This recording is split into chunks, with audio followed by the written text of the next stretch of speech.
rozhodne motivujúce platy. A pokiaľ ide o vlastne možnosť zamestnania sa, tak akože samozrejme, že každá firma niekedy hľada, takže treba v podstate len sledovať náš web a potom ukázať, že čo je vo vás a keď budete lepší ako ostatní. Veľmi rád. Ďakujem v tejto chvíli veľmi pekne. Ukončíme prvú časť našej diskusie. Ak máte ale, milí diváci, ďalšie otázky ohľadne toho, čo sme rozprávali doteraz, ohľadne cien a toho, ako vzniká cena za elektrinu a za plyn, tak vám na ne bude v našom zákulisí odpovedať pán Michal Hudec. Ďalej môžete nám ich telefonovať na mobilné telefónne číslo 0918 381 297.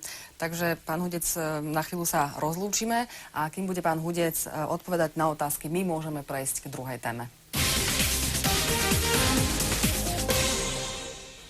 Domácnosti dostávajú v týchto dňoch vyúčtovanie za elektrínu za minulý rok. Viacerí diváci nás upozornili, že si vo faktúre našli položku, ktorá tam doteraz nebola. Platba za straty elektriny. Elektrárne si ju však účtujú úplne legálne v súlade so zákonom.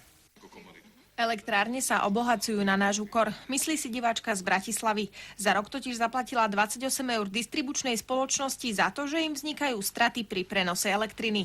Elektrárne však účtujú túto položku legálne a aj doteraz sme ju platili, len sme o tom nevedeli. No, táto cena je v plnom rozsahu regulovaná a vstupuje tieto straty medziročne znižovať. Chcete ešte niečo doplniť? Ja som doplnil, zákazníci sa často sťažujú, respektíve dopytujú, prečo došlo vôbec